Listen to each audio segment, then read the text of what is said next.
Deux femmes vont préparer le tikkun, la réparation du monde à l'époque de la sortie d'Égypte pour que le monde soit apte à recevoir la Torah. On va voir ça tout de suite dans Masechet Nedarim, Daf Lamed Bet. Tanya Rabbi Yoshua ben Korcha Omer. Gedola Mila, la circoncision, est grande. Shekol Zechuyot She'asa Moshe Rabbeinu. Car tous les mérites qu'a fait Moshe Rabbeinu. Vous remarquez le terme inhabituel, She'asa. Non pas qu'il avait, mais qu'il a fait. Qu'il a fait, il y a la notion d'action. Malgré tout, Akadosh Baruch Hu ne va pas tolérer le retard par rapport à la Mila de son fils. Parce que Mila, Brit Mila, c'est l'alliance avec le corps. C'est la descente de l'action au niveau le plus bas du corps, le Brit, qui s'appelle Siyuma de Goufa, dans le Zohar, la fin du corps, le niveau le plus bas, qui peut entraîner l'être humain, la personne, à des pulsions les plus basses. Au moment où il apparaissait par rapport à la mitzvah de Mila, comme il est raconté dans Shemot, Vayevaderech Bamalon, alors qu'il était en chemin pour passer la nuit à l'hôtel, l'auberge. Vaifgeshu Hashem Vaivakesh Hamito.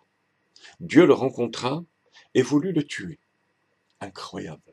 L'homme qui va faire sortir les bénis Israël d'Égypte, qui va recevoir la Torah, comme le Maharsha explique, ou Svivav Nis'ara Me'od. Plus la personne est haute, et plus le moindre cheveu peut enrayer le mécanisme et entraîner à ce qu'Akadosh Baruch Hu emploie une voie tout à fait différente. C'était le cas. Ça, c'est la première opinion, celle de Rabbi Yoshua ben Korcha. Amar Rabbi, ou d'après certains Rabbi aussi. Chas v'shalom chez Moshe Nitrachel minami. À Dieu ne plaise que Moshe ait une quelconque paresse par rapport à la mitzvah de Mila ou une hésitation. Ce n'était pas par rapport à la mitzvah de Mila. Et la kach amar Moshe. Amol ve'etze. Si je circoncis mon fils et que je prends le chemin, je prends la route. Sakana hi. C'est un danger pour mon fils qui aura été circoncis. Comme il est dit au sujet des hommes de Shechem, le troisième jour, troisième jour, ça ne veut pas dire, comme le Ran explique, le troisième, mais c'est l'accumulation des 3 jours qui entraîne une faiblesse extrême, qui peut être fatale pour mon fils. Amol ve'esheg imel yamim, si je circoncis, et j'attends 3 jours, c'est pas possible, parce que Dieu m'a envoyé en mission. Akadosh Baruch Hu amar li, lech shuv Mitzrayim, repars en Égypte. Alors donc, Moshe Rabbeinu est parti sans faire la circoncision pour accomplir la mission d'Akadosh Baruch Hu. Alors pourquoi il était puni? Il avait l'intention de faire la Mila.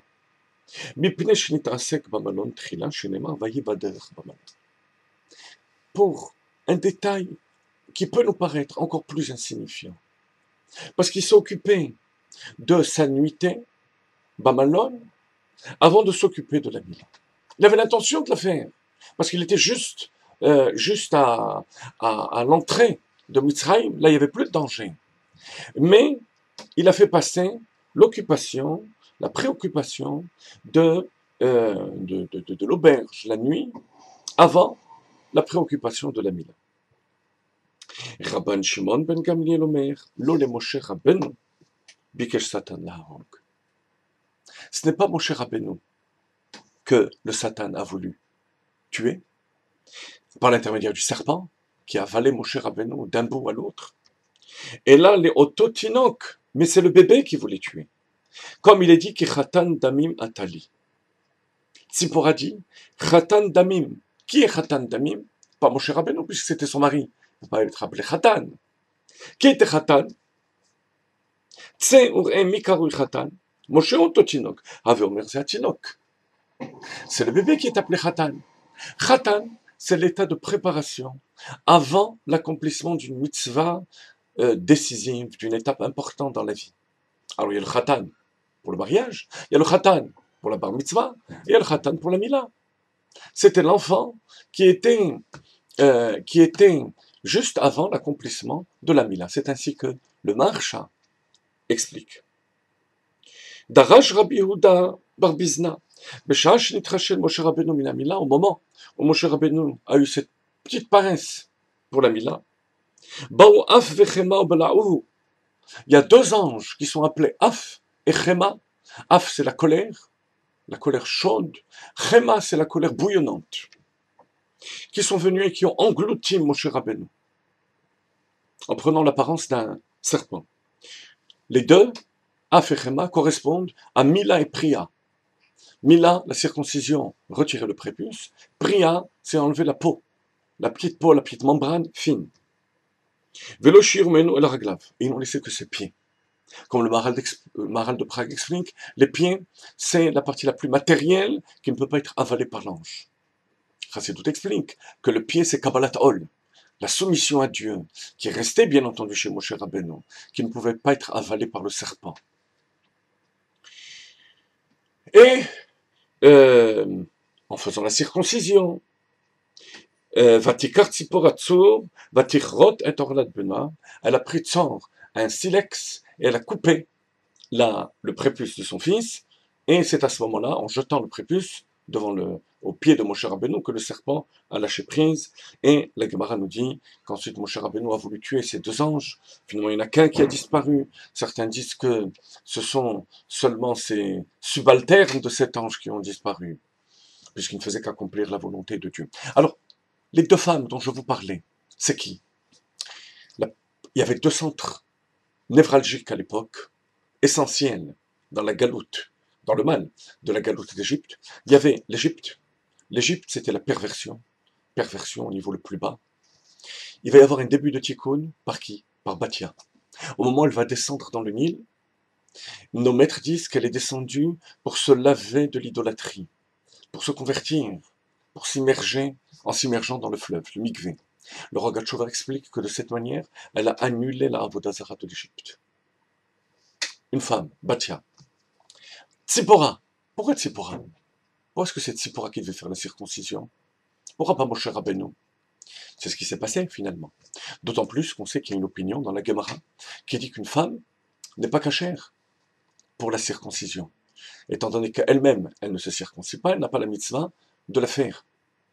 Et puis c'est quoi ce silex, ce tsour? On fait une mila normalement avec un couteau, avec un silex. Alors écoutez bien, chers amis, le Matzpeh explique que Tzipora avait la mitzvah de Mila. Pourquoi? Elle venait de Midian. Midian est descendant de Ketura, femme d'Avram Avinu. Et chez les nations, il n'y a pas de différence entre l'homme et la femme. Et tous les descendants d'Avram ont une mitzvah de faire la Mila. Donc, elle avait l'obligation, c'est pour ça qu'elle a pu faire la Mila. Pourquoi Tsour? Tsour, Tzipora, c'est dans la racine de Tzipora. Tzipora, c'est Tsour, le silex, plus Pe-He. Pe-He 85, la Mila. Cette Tzipora, qui était la fille de Yitro, et qui correspond cette fois-ci au centre, non pas de la perversion sexuelle, mais de la perversion idéologique du monde de l'époque, puisque Yitro était le pape de la Avodah Zarah. Il a fallu que sa fille fasse ce tikkun en faisant la circoncision, chose que Moshe Rabbeinu ne pouvait pas faire, comme dit le Maharsha, parce que Yitro avait fait comme condition à Moshe Rabbeinu, au moment du mariage, qu'il ne circoncie pas son fils, son premier fils. Donc, c'est Tzipora qui va le faire, et de cette manière, amener le tikkun qui va préparer la sortie d'Égypte. D'où l'importance, chers amis, des femmes dans la préparation du tikkun, de la sortie de la galoute, que ce soit en Égypte, que ce soit dans notre galoute. C'est par la avoda, le travail de deux femmes, que va se faire ce tikkun.